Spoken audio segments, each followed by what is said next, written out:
हाँ जी, तो गाइस ये रही हमारी लर्निंग असेसमेंट 9.4। तो इस लर्निंग असेसमेंट में आप देख सकते हैं उसने हमें कहा हुआ है कि मुझे power supplied by the source and power total average power absorbed and supplied by each element आपने बतानी है कि वो कितनी है। तो यहाँ पे आपको जैसा कि दिखाई दे रहा होगा, दो जो सोर्स हैं वो पावर सप्लाई कर रहे हैं, एक ये सोर्स और एक ये सोर्स, और एक ही ऐसा रजिस्टर है जो पावर अब्जॉर्ब कर रहा है। कैपेसिटर मतलब ये जो हमें कैपेसिटर दिया गया ये तो अपने अंदर टेम्पोरेरीली चार्ज स्टोर करता है, तो इसकी तो बात करना ही फजूल है। तो लिहाजा हम शुरू करते हैं जी। सबसे पहले हमें क्या मालूम होना चाहिए गाइस? सबसे पहले हमें वोल्टेजेस मालूम होने चाहिए, क्योंकि अगर हमें यहाँ पे वोल्टेजेस मालूम हो जाते हैं, हम वोल्टेज ओवर रेजिस्टेंस करके इसकी पावर जो है वो फाइंड आउट कर सकते हैं। Voltage into current into angle करके हम इसकी जो करंट सप्लाई है वो भी फाइंड आउट कर सकते हैं, और इसकी करंट भी आगे फाइंड आउट करके हमारा काम हो सकता है। अब यहाँ से देखें करंट आ रही है, जिसको चले हम नाम दे लेते हैं आई का।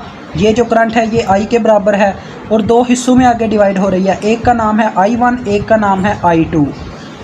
अब हमें I1 और I2 का मालूम होना बहुत ही ज़रूरी है। अगर ये दो हमें मालूम हो जाएं तो हम सब कुछ कर सकते हैं। तो यहाँ पे हम एक नोड बना लेते हैं जिसका नाम है V, जिसको हमने नोड 1 का नाम देके इसकी वोल्टेज को नाम दे दिया है V का। अब हम लगाएंगे इसके ऊपर KCL। तो चले KCL के मुताबिक चलते हैं। KCL means according to Ohm's law V over R is equal to KCL current law. तो या इस साइड की जो करंट है वो एंटरिंग करंट है, उसको हम राइट हैंड साइड पे लिखेंगे पॉजिटिव में, और अगर हम इस डाउनवर्ड जाते हैं तो हमारे पास आ जाएगा V ओवर 4। अगर हम इस जानिब जाते हैं तो ये देखें this voltage minus this voltage, तो वो है 4 इंटू 30 डिग्री बटे में कितनी रजिस्टेंस हमने रास्ते में बर्दाश्त किया, वो है -2J।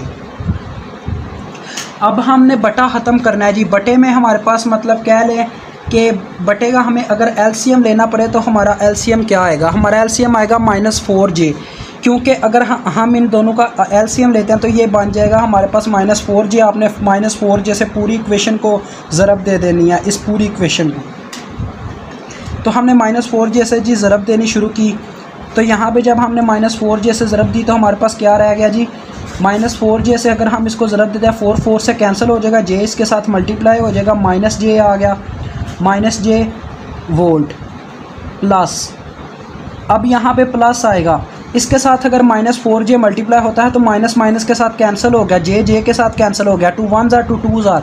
तो मैं यहाँ पे लिख देता हूँ ताकि बच्चों को परेशानी ना हो। क्या पता अक्सर बच्चे अभी भी परेशान हो रहे हों। -4J के साथ हम पूरी इक्वेशन को ज़रब दे रहे हैं। ये पार्ट जब इसके साथ मल्टीप्लाई होगा, माइनस से गया, J से गया, 2 1s are 2 2s are, तो 2 बचा, 2 वोल्ट माइनस इसके साथ भी 2 मल्टीप्लाई हो गया, क्योंकि रियल पार्ट से मल्टीप्लाई होता है, तो ये आ जाएगा 8 इंटू एंगल 30 डिग्री। अब यहाँ पे जब -4J इसके साथ ज़रब खाएगा तो ये इसके साथ जो इमेजिनरी पार्ट है वो 0 है, एंगल बता रहा है, तो रियल पार्ट से मल्टीप्लाई हो जाएगा, इसको भी इमेजिनरी बना देगा। -4J से अगर हम इसको ज़रब देते हैं तो ये हमारे पास आ जाएगा -48J। तो ये जी हमारे पास इक्वेशन आ गई है। अब हमने क्या करना है जी, वोल्ट में यहाँ से हम V को कॉमन ले लेते हैं, तो ये हमारे पास आ गया 2 - J। इसको उठा के हम दूसरी जानिब ले चलते हैं, -48J, और ये इसमें जाके प्लस हो जाएगा। अब हम इसको लेके जाएंगे पोलर में। ये जो हमारे पास ये जो एंगल दिया गया ये वहाँ पे जाके पॉजिटिव होने वाला है, तो हम इसको पहले ही पोलर में कर लेते हैं, मतलब कि फेज़र से कम्प्लेक्स पार्ट में ले जाते हैं। तो गाइस इससे जो हमें वैल्यू मिल रही है रियल पार्ट और इमेजिनरी पार्ट, वो है 6.93 इंटू जो हमारे पास कम्प्लेक्स पार्ट है वो है 4 + 4J। तो ये हमारे पास आ गया जी। अब हमने क्या करना है जी नेक्स्ट, अब हम इसको उठा के इसके बटे में ले जाएंगे इस तरह से कुछ। देखें ये रियल पार्ट वैसे का वैसे ही रह गया, इसमें से ये प्लस हो गया, तो ये बन गया 44 - 44J डिवाइडेड बाय हमारे पास ये वैल्यू आ गई 2 - J। अब यहाँ पे नेक्स्ट की बात की जाए तो आपने क्या करना है जी, इन दोनों को फेज़र में ले जाना, एंगल बना देना है इन दोनों के, रियल और एक एंगल। तो चले हाँ, अब हम इनको ले जाते हैं फेज़र में। तो गैस जैसा कि आप देख सकते हैं ये हमारे पास आ गए हैं फेज़र में। हमने ऊपर वाले पार्ट को भी फेज़र में कर लिया है और नीचे वाले पार्ट को भी हम फेज़र में लेके चले गए। अब नेक्स्ट की बात की जाए तो अब हमने जी क्या करना है, इस रियल पार्ट से डिवाइड कर देना और एंगल ऊपर जाके ये इसमें प्लस हो जाएगा तो हमें वोल्टेज मिल जाएगी फेज़र में। तो देखें हमारे पास क्या वोल्टेज निकलती है जी, हमने डिवाइड कर दिया रियल पार्ट से, तो ये हमारे पास आ रहा है कितना जी 20, तकरीबन 20 आ जाता है जी, 19.88 आ रहा है, तो मैं उसको राउंड ऑफ करके 20 लिख रहा हूँ। और अब इसको ऊपर वाले में कर देंगे प्लस, तो ये आ जाएगा हमारे पास 81.05 26.57। तो ये आ रहा है हमारे पास -54.48 डिग्री वोल्ट। ये हमारे पास आ गई है वोल्टेज। अब हम क्या कर सकते हैं जी, अब हम बहुत इजीली अपनी पावर्स फाइंड आउट कर सकते हैं। पहले हम पावर सप्लाइड फाइंड आउट करेंगे, किसके अक्रॉस जी हम फाइंड आउट करेंगे पावर को। अब दो किस्म की पावर सप्लाई हैं, एक करंट सोर्स के अक्रॉस और एक वोल्टेज सोर्स के। तो हम इस करंट सोर्स के साथ सी छोटा सा प्लेस कर देते हैं ताकि पता चले कि ये करंट सोर्स की पावर सप्लाई फाइंड आउट की जा रही है।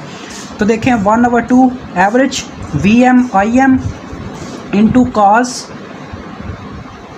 Theta V minus theta I, ये हमारे पास आ गया जी। P करंट सोर्स की हम फाइंड आउट कर लेते हैं, वैल्यूज़ पुट कर देंगे। 1/2 इंटू VM की वैल्यू 20 है और IM की वैल्यू है 12, और एंगल जो है हमारे पास वो है जी -54.48 डिग्री वोल्टेज का है, और दूसरा ज़ीरो है तो उसको लिखने की ज़रूरत नहीं है। इसी तरह से आप यहाँ से फाइंड आउट कर लें पावर। तो मैं सारी टोटली फाइंड आउट करके आपको बताता हूँ हमारे पास कितनी पावर आती है। तो जी गाइज़ यहाँ पे जो हमारे पास वैल्यू आ रही है वो है 69.4 वाट, और साथ में आ जाएगा माइनस का साइन। ये माइनस का साइन आपने खुद लगाना है जी, क्योंकि पावर सप्लाई हो रही है, जहाँ से पावर सप्लाई होती है उसके साथ माइनस का साइन आता है, ये आप भी जानते हैं और मैं भी जानता हूँ। और जहाँ पे पावर अब्जॉर्ब हो रही होती है वहाँ पे हम पॉजिटिव का साइन लगाते हैं। तो गाइज़ ये तो फाइंड आउट हो चुकी है हमारे पास करंट सोर्स की पावर। अब नेक्स्ट बात आती है कि हमने जो रजिस्टर के क्रॉस पावर फाइंड आउट करनी है वो हम कैसे फाइंड आउट करेंगे। तो चले आए अब उस मुद्दे पे चलते हैं। तो ये देखें, ये हमारे पास रजिस्टर है, ये जो लगा हुआ है, यहाँ पे अगर हम ओहम्स लॉ लगाएं तो हम इजीली अपनी I1 फाइंड आउट कर सकते हैं। वोल्टेज ओवर रेजिस्टेंस करेंगे। तो चलिए आए हम इसकी करंट फाइंड आउट कर लेते हैं। I1 के नाम पर है V/R आ जाएगा, मतलब 4 ओहम का रजिस्टर है हमारे पास। तो वोल्टेज थी हमारे पास कितनी आई जी 20, जो अप्रॉक्सीमेटली 19.88 थी, जिसको मैंने राउंड ऑफ करके लिखा है 20 के बराबर। और एंगल है हमारे पास -54.48 डिग्री डिवाइडेड बाय 4। इसको आपने 4 से डिवाइड कर देना है, तो ये हमारे पास कितना आता है 19.88 डिवाइडेड बाय 4।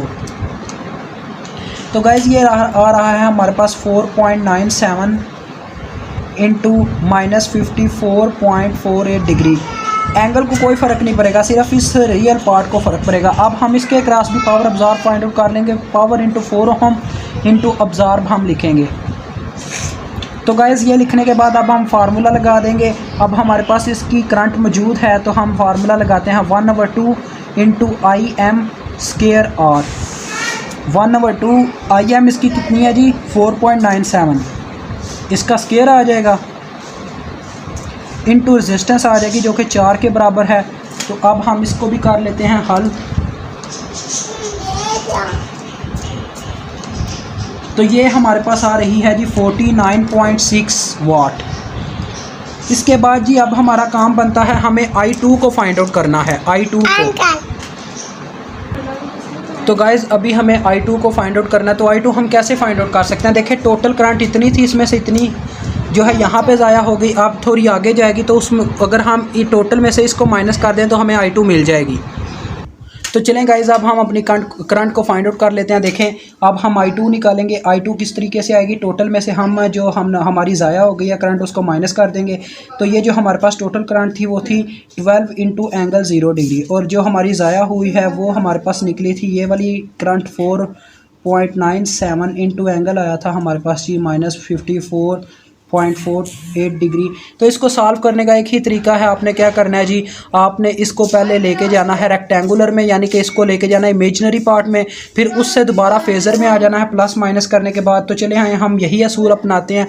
तो मैं करता हूँ इसको कैलकुलेटर पे हल और आपको आगे बताता हूँ तफसील के क्या आता है हमारा जवाब।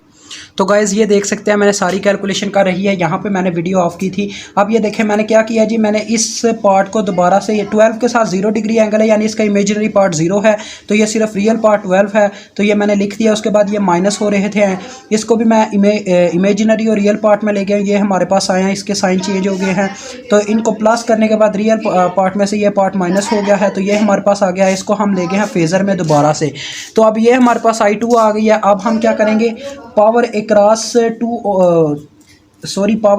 हम बोल गए, पावर अक्रॉस हम वोल्टेज सोर्स फाइंड आउट करेंगे, क्योंकि अब वोल्टेज सोर्स है, सप्लाइड हो रही है, तो ये हमने एस लिख दिया है। अब हम क्या करेंगे जी, फार्मूला लगाएंगे 1/2 VM IM into cos of theta V minus theta I. तो अब इसमें हम वैल्यूज़ पुट करते हैं जी। देखें पावर अक्रॉस वोल्टेज सोर्स हमारे पास क्या निकलती है, 1/2 VM की वैल्यू हमारे पास कितनी है जी, वो आप ऊपर देख सकते हैं, हमारे पास 4 वैल्यू है VM की और एंगल 30 डिग्री का है। तो VM की जगह हमने 4 पुट कर दिया है, 4 पुट कर दिया है, और IM की जगह हमारे पास है 9.95 और उसके बाद जी नेक्स्ट हमारे पास कॉस इंटू वोल्टेज का एंगल है 30 डिग्री, और ये जो हमारे पास आया ये है -23.71 डिग्री। अब इस सब को हल करने के बाद जो हमारे पास वैल्यू आती है वो है हमारे पास जी 19.8 वाट। तो गाइस ये वैल्यू आई है, मुझे उम्मीद है आपको समझ आ गई होगी। अल्लाह हाफिज़, अस्सलाम वालेकुम।